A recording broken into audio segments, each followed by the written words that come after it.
Oi, esse aqui é o programa Entrevista do Canal Futura e a gente tem a honra hoje de receber a Clarice Cunha Link, diretora do ITDP, é um Instituto de Políticas de Transporte e Desenvolvimento. Clarice, muito obrigado por estar aqui com a gente. O que você vê hoje que é o maior desafio assim, para o urbanismo brasileiro? É a preponderância do carro? É a cidade não planejada? O que é, na sua visão, que trabalha com isso o dia todo, o desafio do urbanismo no nosso país? A gente fala muito disso da cidade que é não planejada, né? A cidade que cresce e que cresce de forma desordenada. De fato, desordenada, mas eu acho que a cidade foi sim planejada nas últimas décadas, né? Ela foi muito bem planejada para se tornar uma cidade eficiente, fluida, e o sinônimo de eficiência, fluidez, de modernidade é o carro, né? Foi o carro durante muito tempo.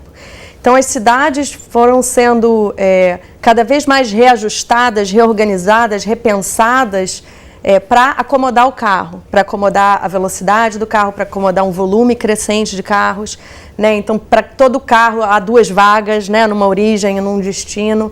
E com isso a gente foi abrindo mão do que a cidade de fato oferece, que é a oportunidade de interação, né? A oportunidade de estar com outras pessoas, de encontrar, de troca. A gente tem cada vez mais gente vivendo nas cidades, aqui no Brasil, na América Latina já há bastante tempo, mas no mundo a taxa de urbanização assim, ela aumenta muito rapidamente, e porque as pessoas querem de fato estar na cidade onde há um ganho de escala, onde tem esse entendimento de que é onde a gente vai conseguir avançar enquanto indivíduo, família, comunidade, né? Então a cidade é esse espaço da interação, esse espaço do encontro, mas no momento em que o carro ele passa a ser esse símbolo né, da eficiência, do futuro, e a gente abre espaço para esse símbolo e prioriza esse símbolo, a gente, na verdade, tira o espaço das pessoas. Né? Clarice, por exemplo, quando a gente pensa na Colômbia, que teve processos de transformação urbana muito positivos, eu acho, até de tornar as cidades mais amigáveis, mais seguras, inclusive. Isso passou por algumas decisões radicais, por exemplo, diminuir espaço de estacionamento para o carro. A ideia era, quer sair com o carro? Boa sorte. A prefeitura não tem obrigação nenhuma de garantir que você vai ter onde parar. Você acha que isso faz sentido como política pública? Sem sombra de dúvida. A Colômbia, na verdade, é um país que, assim como alguns outros, né, na América Latina, que estão aí despontando nessa tentativa de repensar o espaço do carro, de repensar a prioridade da mobilidade. Então, a prioridade tem que ser dada mais para o transporte público, para o transporte, para a mobilidade a pé, para a ciclomobilidade. Então, há diversos movimentos nesse sentido, né? Tanto Bogotá quanto Medellín tem casos emblemáticos de repensar, de reposicionar a mobilidade, as soluções de mobilidade, o investimento, a priorização no espaço público.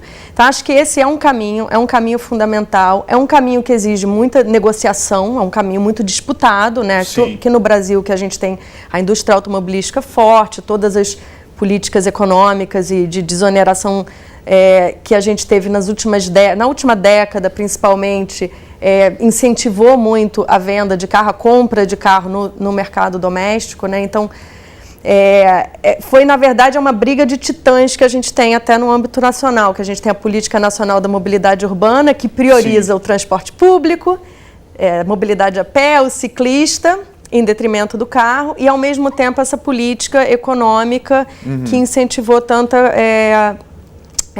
compra de carro. E aí o problema aterriza nas cidades, porque aí como é que o poder público consegue gerir, de fato, qual é a obrigação do poder público de garantir, né, essa fluidez, de garantir o espaço do estacionamento.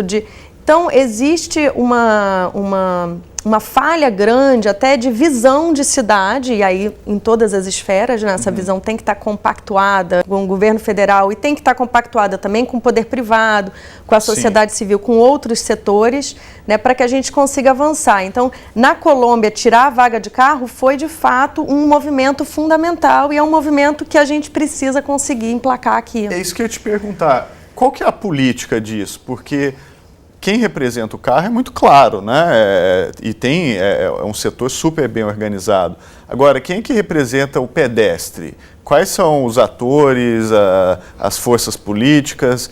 Como é que faz para representar Eu diria assim, que o pedestre é o elo mais fraco nessa cadeia, apesar do fato de que todos somos pedestres, né? Mesmo quem prioritariamente usa o carro também é pedestre. E nem todo mundo é motorista, né? Exatamente. Então, o pedestre é, de fato, onde a gente tem, assim, um problema nas cidades brasileiras, onde a maior parte do tempo é o poder, são os proprietários quem precisam reformar a calçada.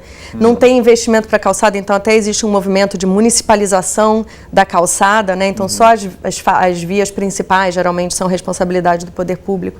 Então não tem investimento, não tem padrão, não tem fiscalização.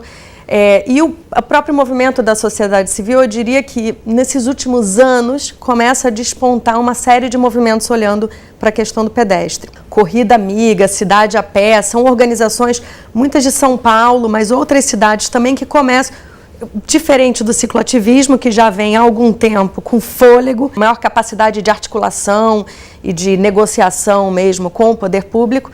O pedestre agora é que começa a ter uma certa representatividade e discussão, e isso é interessantíssimo, porque é uma coisa nova, né? É uma coisa nova e a cidade do futuro ela precisa reposicionar de fato o pedestre, né, num mosaico de prioridades da cidade. Então, a própria Política Nacional da Mobilidade Urbana, ela nos dá uma nova pirâmide de investimento e de prioridade, onde o pedestre é, de fato, quem está na frente. E o que o ITDP faz nesse contexto? Como é que é a sua batalha, o seu cotidiano nessa luta?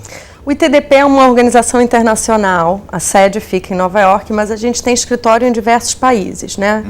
Em cada país a gente tem uma estratégia bem local mesmo, né? Então aqui no Brasil a gente trabalha tanto com o governo federal, quanto com o Estado, no que diz respeito a agências metropolitanas, no caso Rio e São Paulo, principalmente, quanto com as cidades, né? O nosso foco maior são as cidades, mas entendendo que as políticas e os investimentos, eles vêm do governo federal, inclusive as políticas contra a mobilidade urbana, então a gente precisa ter esse alinhamento, essa harmonização, digamos assim, de políticas. Então a gente trabalha muito junto ao poder público, tentando influenciar, trazer estudos, trazer dados, fazer capacitações, inspirar a liderança, né, que é uma liderança política, e capacitar o técnico, capacitar quem fica independente de administração, né, enfim, levando às vezes para eventos, levando para outras atividades, fazendo oficinas, identificando com o poder público o que precisa, o que você precisa de dado,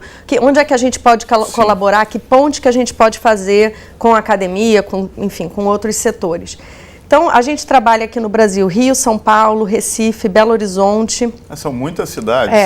E Sorocaba e Uberlândia, num projeto bastante específico com o GIZ.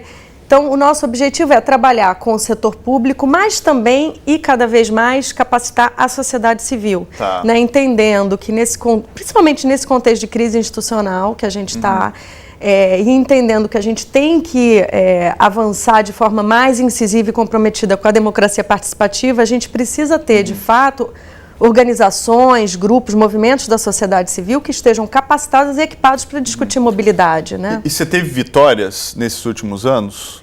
Olha, sim, eu acho que a gente teve várias vitórias. Acho que as vitórias, quando a gente fala de incidência em política pública, elas muitas vezes são muito demoradas e elas vêm em pílulas, né? Assim, em doses homeopáticas. Então, a própria promulgação da Lei Nacional da Mobilidade Urbana, enfim, muitas organizações participam há anos, foram 17 anos de negociação dessa lei, ela passou em 2012, e isso já foi assim, uma grande vitória, eu acho que da sociedade civil que trabalha com o tema da mobilidade urbana, né?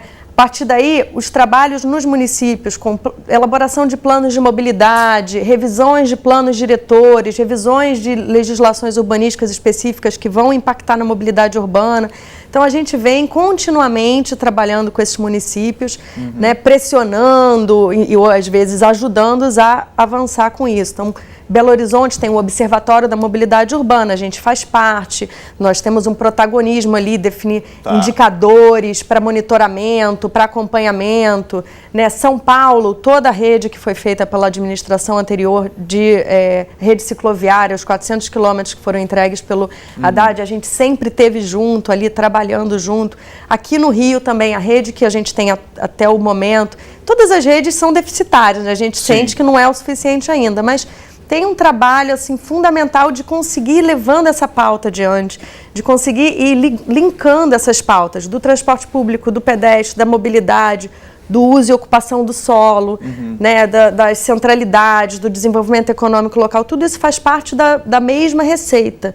Então, eu diria assim que a gente tem muito sucesso em conseguir levar essa pauta adiante. As pessoas estão cada vez mais ligadas nesses temas ou ainda é um tema para poucos? É um tema ainda bastante para poucos, né? Porque acho que ainda existe esse entendimento, culturalmente falando, até do carro como sendo um símbolo de sucesso, um símbolo de avanço, né? Então, eu acho assim que a população, de um modo geral, ainda tem o carro nesse imaginário, né? De que assim que pode, passa para o carro, né? Passa para a moto, porque também o transporte público é um mal necessário, né? Que só usa, de fato, quem não tem outra solução.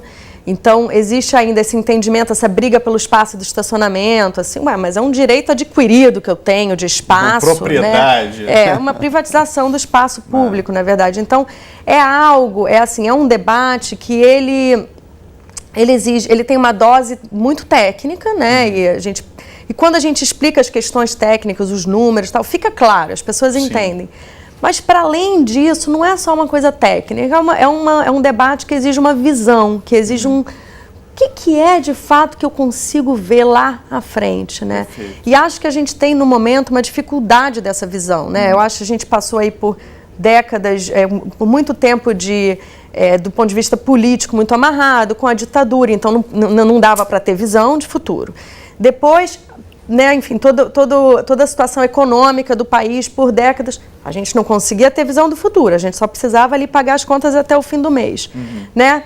As últimas décadas, muitos embates na arena política, também difícil conseguir conciliar uma visão de futuro. Então, acho que a gente não consegue, de fato, olhar para a cidade do futuro e entender que pode ser uma cidade completamente diferente das cidades que a gente está produzindo. Humana, talvez. Exatamente. Né? Então, acho que existe esse desafio, né?